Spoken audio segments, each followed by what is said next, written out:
Lembaga Pelancongan Singapura STB menjangkakan lebih ramai pelawat ke Singapura tahun ini dengan pembukaan semula sempadan China dan dengan adanya lebih banyak penerbangan. Ini akan memulihkan industri kepada 50% tahap sebelum pandemik.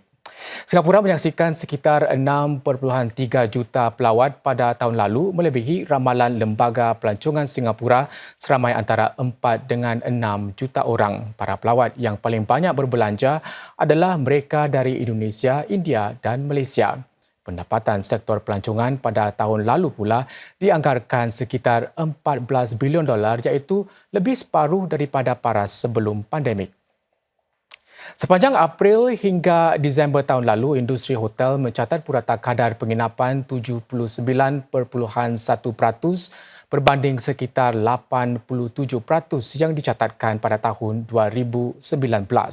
Purata harga bilik hotel juga meningkat 17% kepada $260. Acara besar-besaran dan antarabangsa juga kembali dengan Festival Fintech Singapura mencatat rekod pelawat dari lebih 115 negara. Acara perlumbaan seperti Grand Prix Formula One juga mencatatkan rekod sebanyak 302,000 penonton. Setakat ini, jumlah tenaga kerja industri pelancongan adalah sekitar 65,000 orang iaitu sekitar 78% daripada parasnya. Dalam tempoh 2 tahun akan datang, ia dijangka akan mengisi lebih 3,000 kekosongan kerja. STB akan terus menyokong keperluan tenaga kerja menerusi program seperti Hub Kerjaya Pelancongan serta transformasi digital. STB juga meramalkan jumlah pelawat antarabangsa bagi tahun ini akan naik seganda dan mencapai sekitar 12 juta hingga 14 juta orang. Ini boleh menjana pendapatan sektor pelancongan sekitar 18 hingga 21 bilion dolar yang membentuk sekitar 60% hingga 75% tahap sebelum pandemik. Kegiatan pelancongan juga dijangka akan pulih sepenuhnya dan mencapai tahap sebelum pandemik menjelang tahun 2024. Sementara itu, hotel-hotel dan penyedia sektor pelancongan tempatan mahu menawarkan produk-produk berkualiti tinggi. Ini dengan harapan dapat menguasai pasaran kesejahteraan. Ini ketika pihak berkuasa mendapati para pelancong sanggup berbelanja besar untuk menikmati makanan enak, tidur lena dan meraih pengalaman yang lebih unik. Misalnya, Ruang Runcit Design Orchard menawarkan produk-produk mewah dari Singapura dengan menjual lebih 100 jenama tempatan yang terdiri daripada pakaian, barang kemas dan juga perabot. Kebanyakan barang yang dijual adalah edisi terhad dengan bekalannya yang berubah berdasarkan tren yang berubah. Dan apa yang ditawarkan ini menarik perhatian para pelawat dari seluruh dunia. Satu lagi tren gaya hidup yang sedang mendapat perhatian adalah kegiatan mencipta minyak wangi dan minyak pati tersendiri dengan menggunakan bauan ikonik Singapura seperti bunga orkid. Syarikat Ula Lab menyaksikan lebih ramai pelancong membuat tempahan berkumpulan bagi bengkelnya dan para pelancong membentuk 10% daripada pelanggannya. Oleh itu, perniagaan ini mahu melakukan lebih untuk menarik lebih ramai pelanggan dan juga pelancong seperti menganjurkan bengkel kanak-kanak supaya ahli keluarga dapat menikmati kegiatan itu bersama. Singapura dan Uzbekistan memeterai kesepakatan untuk tingkatkan kerjasama di bidang pengangkutan, khususnya penerbangan awam dan pengangkutan darat. Ini selain bidang sumber tenaga manusia serta kajian dan inovasi bagi sektor tersebut.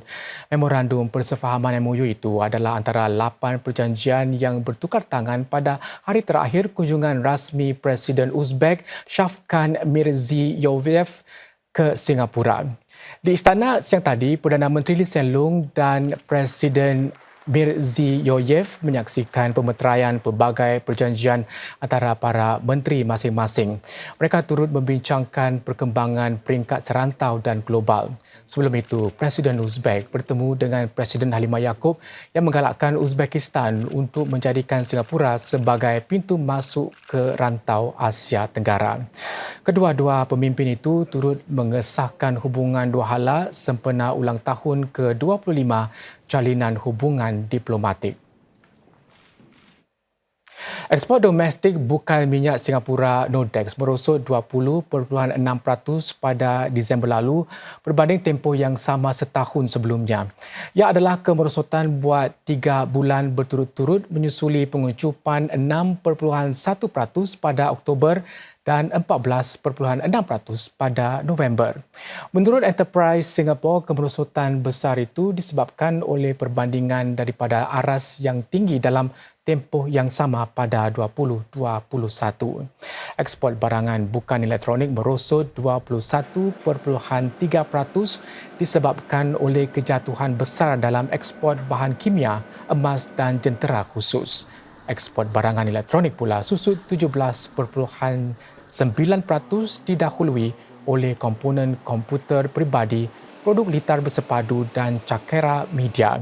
Secara keseluruhannya, ekspor ke 10 pasaran utama merosot terutama sekali ke China, Indonesia dan Hong Kong. Ekspor ke Jepun dan Korea Selatan bagaimanapun meningkat.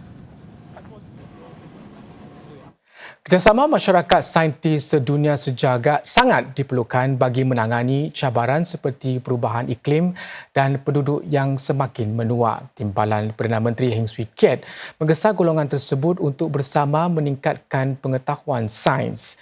Ini lebih-lebih lagi memandangkan pergolakan geopolitik yang semakin meruncing di peringkat global. Dipeng Heng berkata demikian semasa berucap di perasmian sidang puncak saintis muda sedunia siang tadi. In this environment, science and the scientific community can serve as a ballast by providing objectivity and rigor in a world where discourse may be tempered by politics and disagreement, by sustaining collaboration and cooperation to advance scientific knowledge, notwithstanding the ups and downs of international relations, and by bringing together the best minds to study and develop solutions for challenges that affect us all, regardless of nationality and political beliefs. Lebih 350 saintis hadir di acara tersebut sedang lagi 1,400 pula ikut serta secara maya bagi persidangan selama 4 hari tersebut. Para pemenang hadiah Nobel dan saintis-saintis terkemuka turut hadir sebagai penceramah termasuk David Macmillan yang memenangi hadiah Nobel untuk kimia pada 2021. Mereka berkongsi pandangan bagi topik-topik seperti genom manusia dan komputer berkuasa tinggi. Rompakan bersenjata ke atas kapal di Selat Singapura semakin meningkat.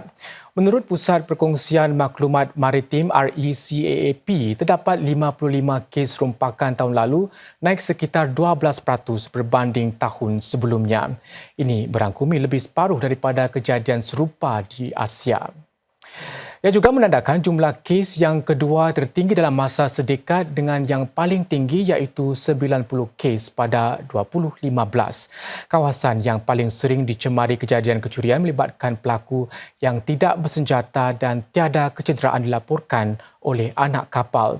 Ada juga kejadian yang melibatkan sampan dan pisau oleh penjenayah dalam satu operasi untuk mencuri besi terpakai dari kapal tunda dekat Pulau Kusu. RECAAP menjelaskan kelembapan ekonomi di rantau ini dan lalu lintas marin yang tinggi sepanjang Selat Singapura merupakan antara faktor yang mendorong pertambahan kes jenayah. Namun lebih banyak lagi boleh dilakukan untuk membanteras jenayah sedemikian. Syarikat-syarikat penghantaran makanan boleh jangkakan sekitaran yang lebih mencabar tahun ini selepas pertumbuhan agak sederhana pada 2022.